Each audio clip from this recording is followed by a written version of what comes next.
Ayub 38 ayat 1 sampai 38.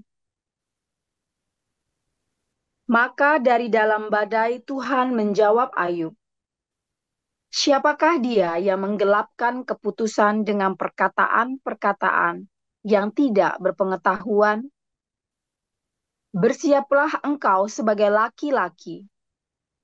Aku akan menanyai engkau, supaya engkau memberitahu aku. Di manakah engkau ketika aku meletakkan dasar bumi?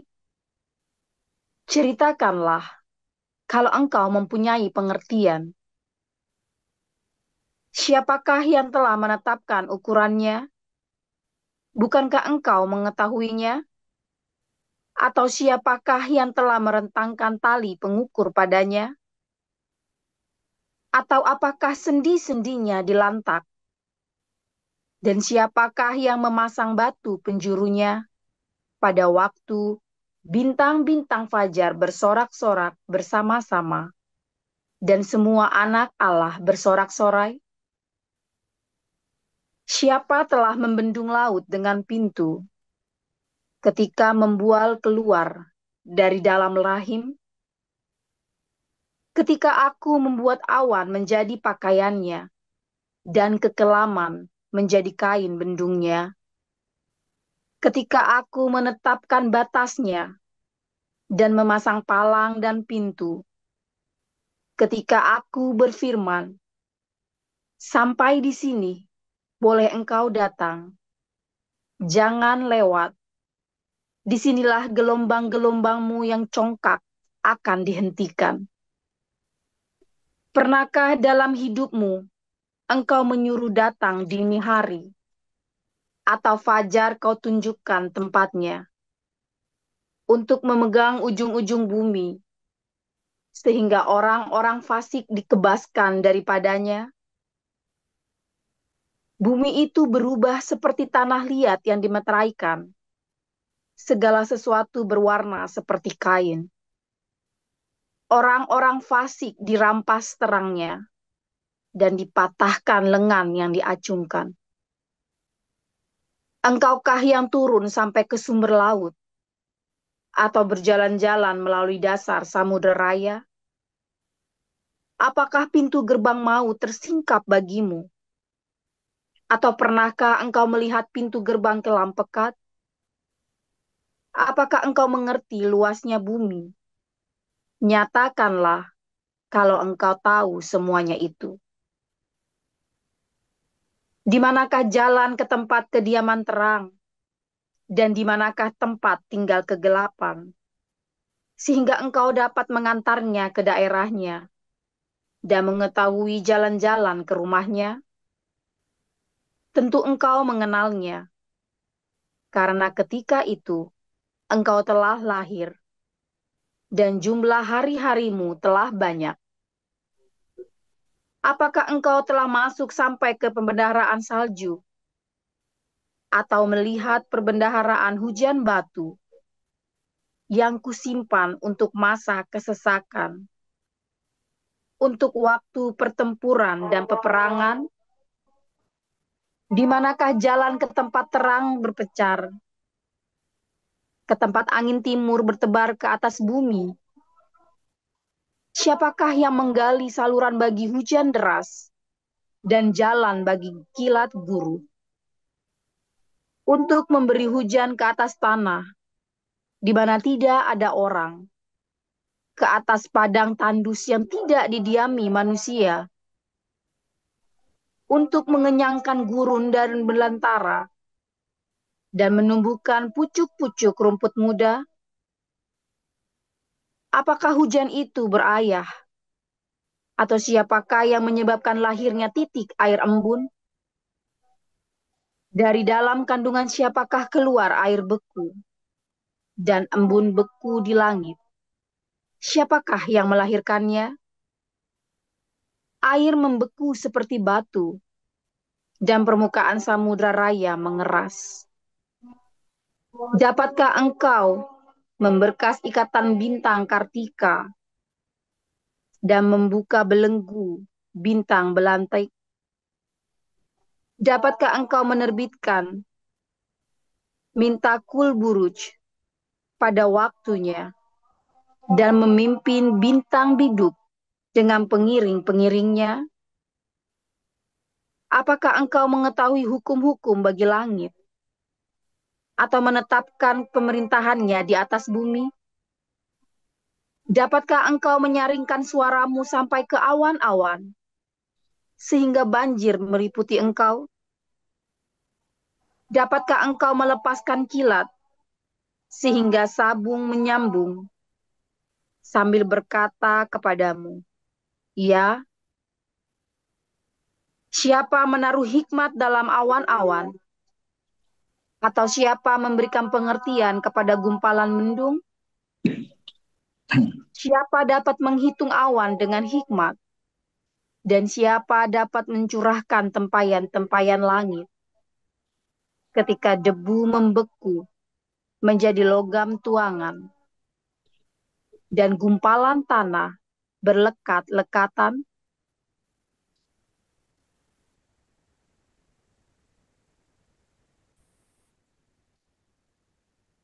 Markus 10. Dari situ Yesus berangkat ke daerah Yudea dan ke daerah seberang sungai Yordan. Dan di situ pun orang banyak datang mengerumuni dia. Dan seperti biasa ia mengajar mereka pula. Maka datanglah orang-orang Farisi dan untuk mencoba Yesus, mereka bertanya kepadanya, apakah seorang suami diperbolehkan menceraikan istrinya? Tetapi jawabnya kepada mereka, apa perintah Musa kepada kamu? Jawab mereka, Musa memberi izin untuk menceraikannya dengan membuat surat cerai. Lalu kata Yesus kepada mereka, justru karena ketegaran hatimu lah maka Musa menuliskan perintah ini untuk kamu. Sebab pada awal dunia, Allah menjadikan mereka laki-laki dan perempuan. Sebab itu laki-laki akan meninggalkan ayahnya dan ibunya dan bersatu dengan istrinya. Sehingga keduanya itu menjadi satu daging. Demikianlah mereka bukan lagi dua, melainkan satu. Karena itu, apa yang telah dipersatukan Allah tidak boleh diceraikan manusia. Ketika mereka sudah di rumah, murid-murid itu bertanya pula kepada Yesus tentang hal itu. Lalu katanya kepada mereka, barang siapa menceraikan istrinya lalu kawin dengan perempuan lain, hidup dalam perzinahan terhadap istrinya itu. Dan jika si istri menceraikan suami dan kawin dengan laki-laki lain, ia berbuat zina. Lalu orang membawa anak-anak kecil kepada Yesus, supaya ia menjamah mereka. Tetapi murid-muridnya memarahi orang-orang itu. Ketika Yesus melihat hal itu, ia marah dan berkata kepada mereka, biarkan anak-anak itu datang kepadaku, jangan menghalang-halangi mereka sebab orang-orang yang seperti itulah yang mempunyai kerajaan Allah. Aku berkata kepadamu, sesungguhnya barang siapa tidak menyambut kerajaan Allah seperti seorang anak kecil, dia tidak akan masuk ke dalamnya. Lalu ia memeluk anak-anak itu dan sambil meletakkan tangannya atas mereka, ia memberkati mereka. Pada waktu Yesus berangkat untuk meneruskan perjalanannya, datanglah seorang berlari-lari mendapatkan dia. Sambil bertelut di hadapannya ia bertanya, Guru yang baik, apa yang harus kuperbuat untuk memperoleh hidup yang kekal? Jawab Yesus, apa kau katakan aku baik? Tak seorang pun yang baik selain daripada Allah saja. Engkau tentu mengetahui segala perintah Allah. Jangan membunuh, jangan berzina, jangan mencuri. Jangan mengucapkan saksi dusta. Jangan mengurangi hak orang. Hormatilah ayahmu dan ibumu. Lalu kata orang itu kepadanya, Guru, semuanya itu telah kuturuti sejak masa mudaku. Tapi Yesus memandang dia dan menaruh kasih kepadanya, lalu berkata kepadanya, hanya satu lagi kekuranganmu. Pergilah jualah apa yang kau miliki dan berikanlah itu kepada orang-orang miskin. Maka engkau akan beroleh harta di surga. Yang datanglah kemari dan ikutlah aku. Mendengar perkataan itu ia menjadi kecewa, lalu pergi dengan sedih sebab banyak hartanya. Lalu Yesus memandang murid-muridnya di sekelilingnya dan berkata kepada mereka, alangkah sukarnya orang yang beruang masuk ke dalam kerajaan Allah. Murid-muridnya tercengang mendengar perkataannya itu, tapi Yesus menyambung lagi. Anak-anakku, alangkah sukarnya masuk ke dalam kerajaan Allah. Mudah seekor unta melewati lubang jarum daripada seorang kaya masuk ke dalam kerajaan Allah. Mereka makin gempar dan berkata seorang kepada yang lain, "Jika demikian, siapakah yang dapat diselamatkan?" Yesus memandang mereka dan berkata, "Bagi manusia hal itu tidak mungkin, tetapi bukan demikian bagi Allah. Sebab segala sesuatu adalah mungkin bagi Allah." Berkatalah Petrus kepada Yesus, "Kami ini telah meninggalkan segala sesuatu dan mengikuti Engkau." Jawab Yesus, "Berkata kepadamu, sesungguhnya setiap orang yang karena aku dan karena Injil meninggalkan rumahnya, saudaranya laki-laki atau saudaranya perempuan, ibunya atau bapaknya, anak-anaknya atau ladangnya, orang itu sekarang pada masa ini juga akan menerima kembali 100 kali lipat rumah, saudara laki-laki, saudara perempuan, ibu, ibu anak dan ladang, sekalipun disertai berbagai penganiayaan, dan pada zaman yang akan datang ia akan menerima hidup yang kekal. Tapi banyak orang yang terdahulu akan menjadi yang terakhir, dan yang terakhir akan menjadi terdahulu." Yesus dan murid-muridnya sedang dalam perjalanan ke Yerusalem. Yesus berjalan di depan. Murid-murid merasa cemas, dan juga orang-orang yang mengikuti dia dari belakang merasa takut. Sekali lagi Yesus memanggil kedua belas muridnya, dan ia mulai mengatakan kepada mereka apa yang akan terjadi atas dirinya. Katanya, "Sekarang kita pergi ke Yerusalem, dan anak manusia akan diserahkan kepada imam-imam kepala dan ahli-ahli Taurat. Dan mereka akan menjatuhi dia hukuman mati. Dan mereka akan menyerahkan dia kepada bangsa-bangsa yang tidak mengenal Allah. Dan dia akan diolok-olokkan, diludahi, disesah, dan dibunuh. Dan sesudah 3 hari ia akan bangkit." Lalu Yakobus, Yohanes, anak Zebedeus mendekati Yesus dan berkata kepadanya, "Guru, kami harap supaya engkau kiranya mengabulkan suatu permintaan kami." Jawabnya kepada mereka, "Apa yang kamu kehendaki aku perbuat bagimu?" Lalu kata mereka, "Perkenankanlah kami duduk dalam kemuliaan kelak, yang seorang lagi di sebelah kananmu, dan yang seorang di sebelah kirimu." Tapi kata Yesus kepada mereka, "Kamu tidak tahu apa yang kamu minta. Dapatkah kamu meminum cawan yang harus kuminum dan dibaptis dengan baptisan yang kuterima?" Jawab mereka, "Kami dapat." Yesus berkata kepada mereka, "Memang, kamu akan meminum cawan yang harus kuminum dan akan dibaptis dengan baptisan yang harus kuterima. Tetapi, hal duduk di sebelah kananku dan atau sebelah kiriku, aku tidak berhak memberikannya. Itu akan diberikan kepada orang-orang bagi siapa itu yang disediakan." Mendengar itu, ke-10 murid yang lain menjadi marah kepada Yakobus dan Yohanes.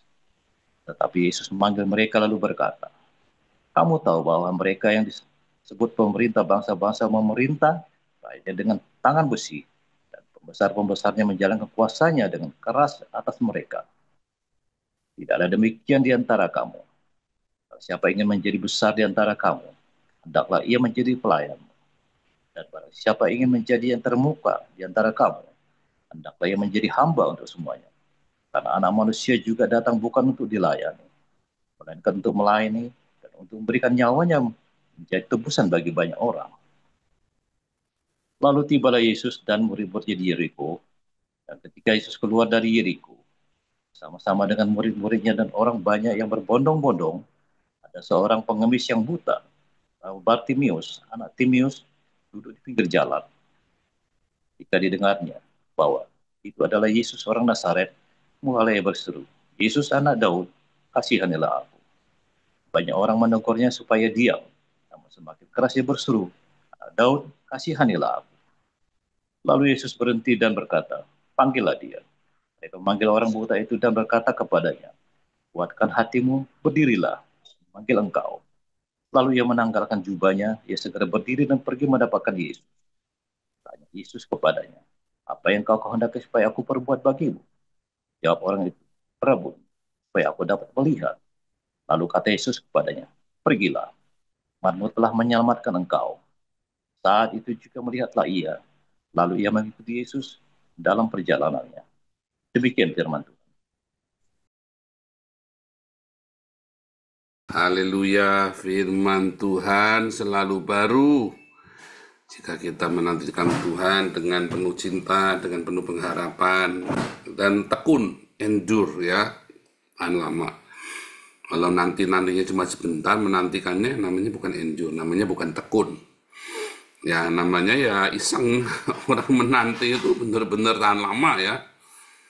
Dan di dalam penderitaan, suffering ya. Nah, saudara, ketika Tuhan Yesus bicara baptisan yang dia terima itu saudara ya, kan orang Israel itu ada dibaptis di Laut Merah ya, di dalam Paulus bilang ya dalam Korintus itu orang Israel itu dibaptis di Laut Merah dan dibaptis dengan tiang awan. Tapi jangan lupa ada tiang api di sana. Ya, tiang awan dan tiang api. Nah, Yesus juga ya dibaptis dengan baptisan api, saudara ya. Nah, kalau buat Tuhan Yesus, ya bagi Yesus, ketika berkata baptisan api itu lagi cerita persekusi, saudara ya. Lagi cerita persekusi, lagi cerita ketika dia memberitakan Injil dan dipersekusi. Ya. Nah, saudara, Tuhan itu ada nyata di dalam persekusi, saudara. Jadi ketika orang-orang Kristen mengalami persekusi, mengalami aniaya, Tuhan itu nyata dalam hidupnya, ya. Tetapi ketika orang Kristen itu santai-santai saja, ya bicara kumpul-kumpul, ngundang donmun rame-rame, duitnya yang banyak, ya saudara ya. Dan saya nggak ngerti ya kenapa uangnya itu buat ngundang artis segitu hebat, bukannya buat ngasih makan. Karena saya nggak ngerti ya, itu kalau habis ngundang donmun itu habis berapa ratus juta, berapa miliar itu ya. Bukannya lebih baik buat ngongkosin anak-anaknya mereka, jemaatnya mereka kuliah, pergi ke luar negeri, ya, atau buat ngasih makan jemaatnya yang miskin. Emang jemaatnya Philip Mantova kaya-kaya. Ada beberapa jemaatnya Philip Mantova yang ke kita ya, terus kita bantu sembakonya. Iya kan? Kadang-kadang saya nggak ngerti cara berpikirnya para pendeta ini ya. Ya itulah yang mendatangkan aniaya yang seperti itu. Hal-hal seperti yang sia-sia seperti itu yang mendatangkan aniaya. Ya, ketika pendeta-pendeta hamba-hamba Tuhan udah pakai tarif, udah pakai harga, udah pakai sebab memberitakan Injil, kemudian dikomersilkan menjadi sebuah entertain rohani, entertain ya. Nah itulah yang kemudian mendatangkan aniaya, karena akhirnya Tuhan melihat, wah nggak benar ini. Kenapa? Karena begitu kamu mengalami entertain, maka otot-ototmu tuh jadi kendor, melempreh ya. Orang Israel dari bangsa budak, ya dia harus bekerja dengan luar biasa. Kemudian di padang gurun jadi pahlawan perang, jadi tentara. Lalu masuk ke tanah Kanaan. Di tanah Kanaan mereka hidup makmur. Maka tulang-tulangnya, ya otot-ototnya kendor. Akhirnya mereka mudah dikalahkan. Karena dalam segala macam yang kendor-kendor itu, termasuk mentalitasnya, dosa pun masuk. Makanya beberapa waktu yang lalu saya sering ngomong ya, kalau kamu masuk ke gereja yang tidak mau berdiakonia, melainkan rajin pamer fashion show, saya jamin di situ banyak perzinahan. Saya jamin, ketokan leher saya. Kalau saya salah, ada gereja fashion show nggak ada perzinahan di situ, antara pendeta dan para full timernya, para aktivisnya, ketok saya kepalanya, saudara. Pasti ada di situ. Percaya saya, itu satu paket. Karena itu Sodom Gomora dan tiang garam, ya. Itu di mana ada Sodom Gomora, ada kemewahan, hedonisme, di situ ada perzinahan. Selalu itu satu paket itu. Ya. Jadi hati-hati, saudara, dengan gereja-gereja semacam itu. Gereja harus ya masuk di dalam diakonia. Ya, tidak boleh ada satupun jemaatnya yang kekurangan. Ya, kalau dia nggak di situ ya berarti bukan jemaatnya. Kalau Anda tidak di sini berarti kamu bukan jemaat kita. Ya, ujuk-ujuk tapi ini Kristen Pak KTP-nya. Ya kamu jemaat di mana? Kamu dibaptis di mana? Kamu aktif di mana? ada yang umur 12 tahun. Ya. Syaratnya menerima beasiswa 12 tahun harus dibaptis. Ya, kalau sudah di atas 12 tahun harus dibaptis. Kalau belum 12 tahun harus ada surat penyerahan anak. Kalau nggak ada surat penyerahan anak, maka didoakan, minta surat dari yayasan, minta ada bantuan datang. Kalau belum dibaptis, mau dibaptis, kita bisa membaptis. Wah, saya mau dibaptisnya di sana, di gerejanya Philip Mantova saja. Ya, kamu sana minta donasinya sama dia, jangan sama kita. Itu loh, itu yang namanya jemaat itu seperti itu. Di tempat kita tidak boleh ada yang miskin, tidak boleh ada yang sampai nggak bisa bayar study tour, sampai tidak mau sepatunya bolong, itu nggak boleh tuh. Ya, nggak boleh, ya. Saudaraku, itulah kalau kamu tidak mau berdiakonia, akhirnya aniaya yang datang. Karena dalam diakonia itu ada penderitaan yang di-share. Itu loh konsepnya. Penderitanya di-share, sehingga kamu turut menderita bersama dengan orang-orang yang menderita. Turut bersedih, turut berduka, berempati dengan men-share keberuntunganmu. Nah, kalau gereja rajin berdiakonia, saya yakin aniaya jauh dari hidupnya. Tapi gereja yang tidak mau berdiakonia, ya, maka dia akan dianiaya. Akan dianiaya, saudara. Dijamin supaya imannya kuat, supaya teruji imannya. Jadi kalau kamu tidak teraniaya, kamu tidak teruji imannya. Bagaimana gereja para rasul sudah berdiakonia tetap teraniaya? Para rasul itu umurnya panjang-panjang loh, di atas 70 tahun, cuma Yakobus saja yang mati muda. Ya, semua umurnya panjang. Mereka teraniaya, bukan teraniaya yang susah, tapi mereka dalam kondisi tertekan. Kenapa? Karena mereka kumpul-kumpul terus di Yerusalem, itu disuruh mencar kok malah kumpul-kumpul. Disuruh pergilah ke seluruh dunia malah ngumpul-ngumpul di Yerusalem. Maka Yerusalemnya dibubarin sekalian supaya mereka pada pergi. Itu ya. Jadi kalau gereja keasikan kumpul-kumpul, ya konsili terus, konsili. Ya kamu nanti lama-lama kan dianiaya juga. Nah, karena di dalam badai itu, di dalam aniaya, dalam badai api itu Tuhan ada di sana. Ya, Tuhan itu sangat nyata ketika ada dalam aniaya. Tuhan itu begitu nyata. Tapi kalau kamu jauh dari aniaya dan kamu tidak mau membagi penderitaan, maka Tuhan juga nggak nyata. Tuhan itu hanya sebuah retorika saja dalam hidupmu. Makanya orang-orang Kristen yang tidak mau berdiakonia, ya hidupnya, kamu lihat gereja-gereja, paling gampang gereja di Belanda lah. Hidupnya, maaf ya saudara ya, orang Kristen di Belanda itu hidupnya cuma retorika doang. Cuman, ya, orang berjanji saudara, bukan Kristen. Kelihatan dari karakternya udah puluhan tahun jadi Kristen, masih senggol bacok. Ya kan, sak pendetane sisan. Jadi saya ngelihat, ya buahnya enggak ada. Buahnya akhirnya ribut sesama gereja. Ya, karena enggak ada aniaya di Belanda. Dan mereka tidak mau berbagi. Loh, gereja-gereja Indonesia di Belanda itu tidak mau berbagi loh, saudara. Ya. Serius ya, nggak ada yang berbagi.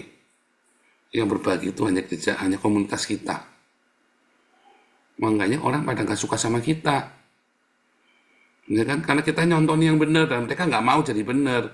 Jadi mereka jengkel, dikasih tahu, kamu salah, jengkel. Itu loh, makanya orang-orang Kristen Indonesia di Belanda itu nggak suka sama saya karena tak ajari diakonia dan mereka nggak mau pelit. Mereka pelit, pelit nggak mau diakonia. Ya, jadi diakonia nggak mau. Serius ya. Nah kalau saya, ya bahkan gaji kita, uang saya pribadi pun ikut untuk diakonia.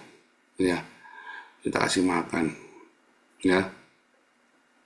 Satu-satunya gereja Indonesia di Belanda yang kita jemaatnya multinasional, jemaatnya kriminal, ya, orang-orang yang nggak punya rumah, orang Belanda, orang Islam pun ada di dalam komunitas kita masuk ya, Mustafa itu ya sekeluarga.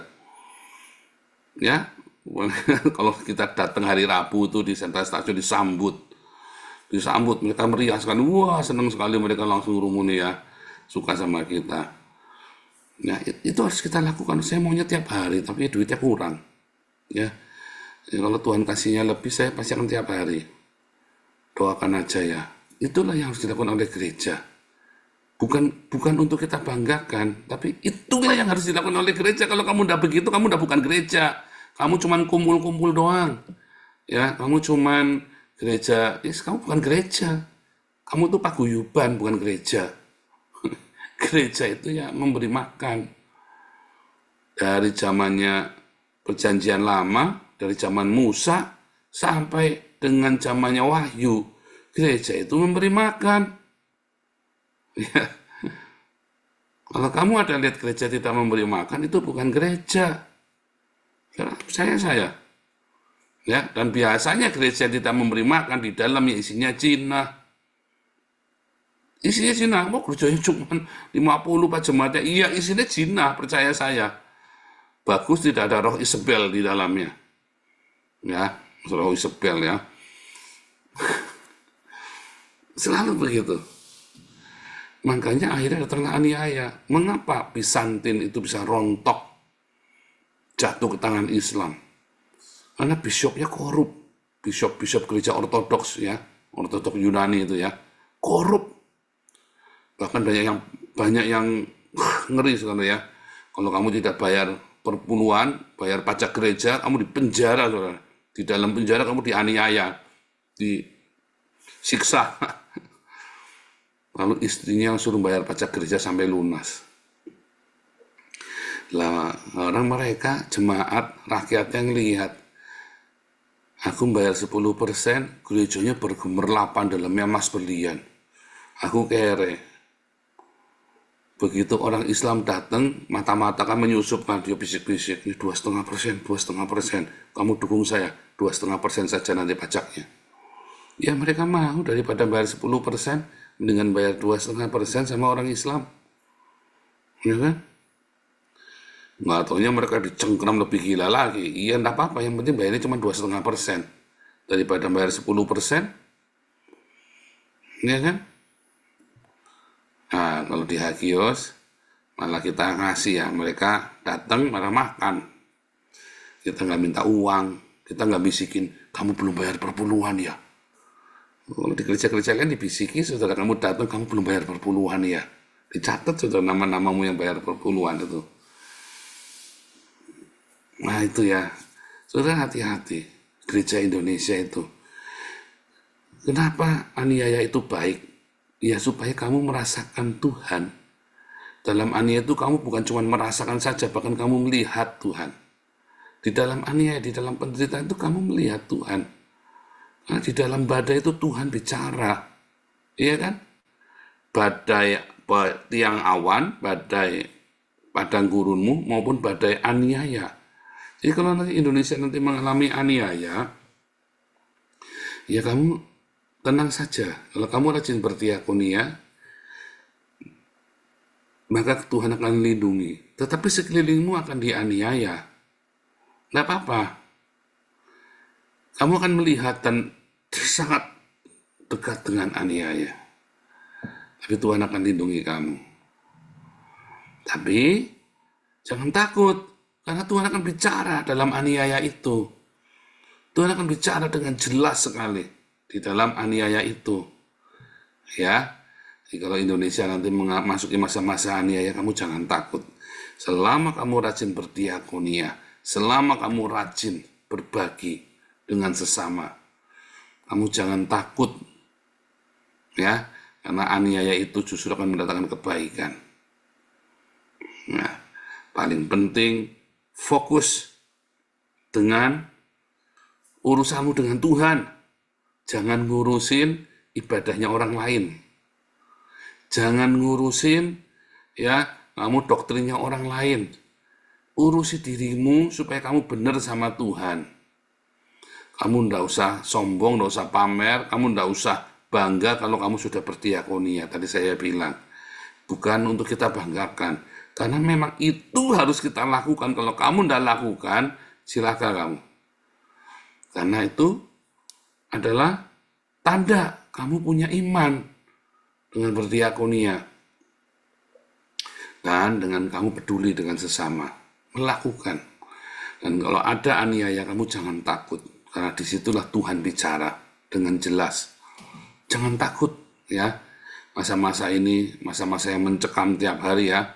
Bisa sekonyong-konyong ada penjarahan, bisa sekonyong-konyong ada orang ditembak, ada orang hilang segala macam. Jangan takut. Jangan takut. Berdiakonia yang kencang. Tuhan akan sertai kamu, Tuhan akan lindungi. Ya, berdiakonialah dengan tulus dan dengan sukacita. Amin.